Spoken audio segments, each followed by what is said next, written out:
The overall goal of this procedure is to knock down endogenous gene expression by injecting Drosophila embryos with double-stranded RNA to identify genes required for organ development.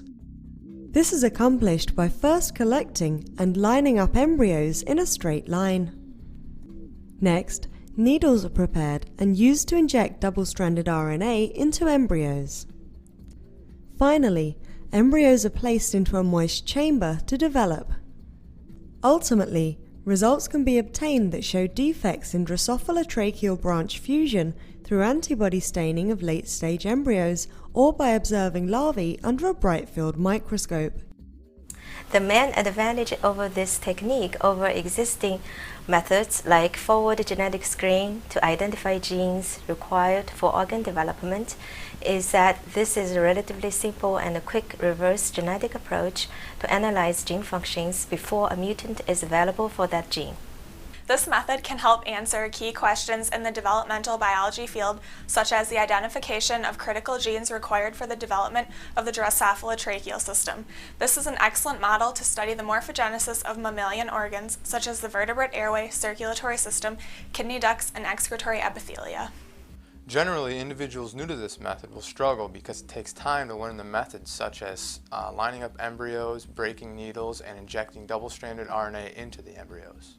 Visual demonstration of this method is critical as the steps involving the amount of double-stranded RNA injected varies between embryos, and written demonstration of what syncytial blastoderm embryos look like can be difficult. These steps are difficult to learn because injecting suitable amounts of double-stranded RNA into syncytial blastoderm embryos is such a critical step to effectively knocking down the expression of endogenous genes.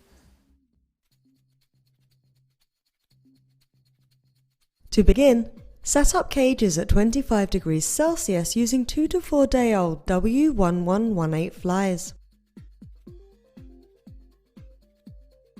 Change the grape juice plates every hour during the day to synchronize the egg collection over a 1 to 2 day period before the collection.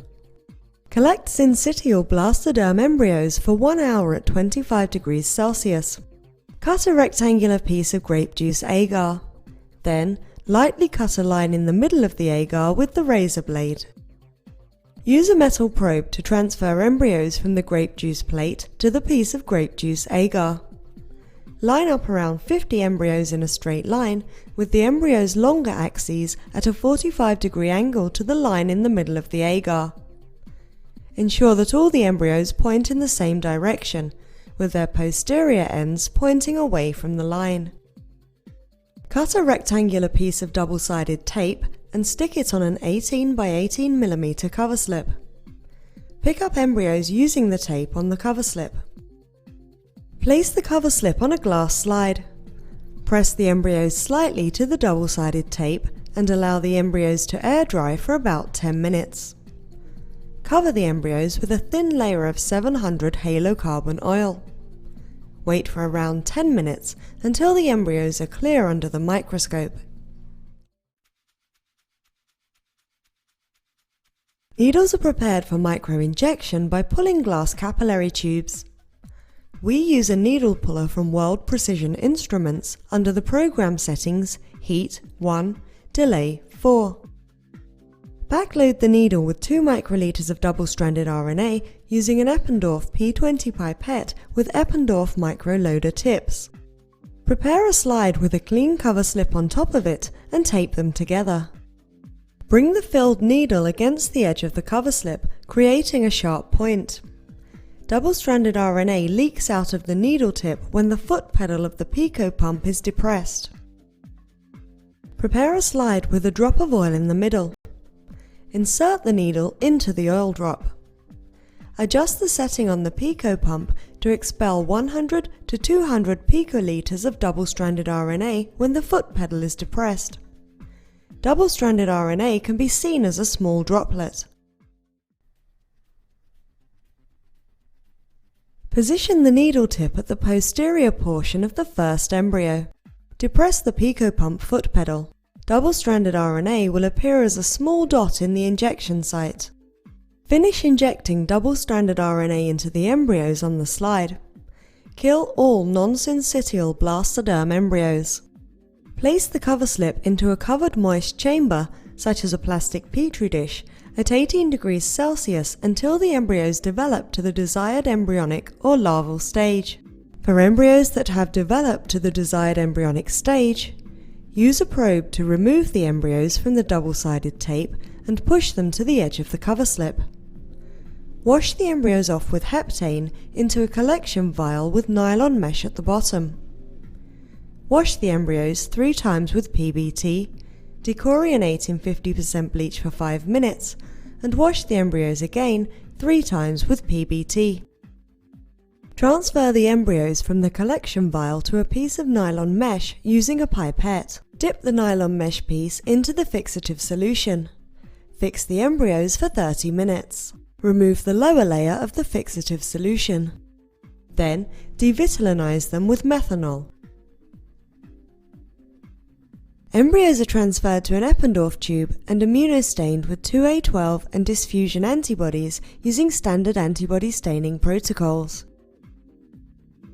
For embryos that have developed to the desired larval stage, prepare a slide with a drop of halocarbon 700 oil in the middle and 2 small cover slips on each side of the oil drop.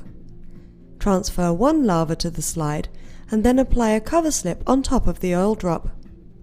Observe the larva under a bright field microscope.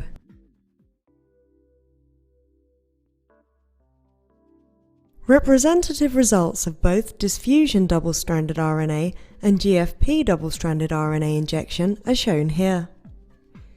GFP double-stranded RNA injected embryos show normal tracheal fusion, and diffusion protein is present in fusion cells. Arrows point to lateral trunk diffusion-positive fusion cells, and the asterisk indicates the location of normal fusion. However, diffusion double-stranded RNA injected embryos show failed branch fusion, and diffusion proteins are not present in fusion cells. The triangle indicates the site of failed branch fusion. When double-stranded RNA injected embryos develop to the larval stage, the GFP RNAi larvae show normal tracheal branch fusion indicated by asterisks. On the other hand, the diffusion RNAi larvae demonstrated failed branch fusion indicated by triangles. These results show the effective knockdown of endogenous diffusion gene expression by double-stranded RNA injection into Drosophila embryos. While attempting this procedure, it's important to remember to kill all non-syncytial blastoderm embryos. After its development, this technique paved the way for researchers in the field of developmental biology to explore the function of novel genes for organ development in Drosophila.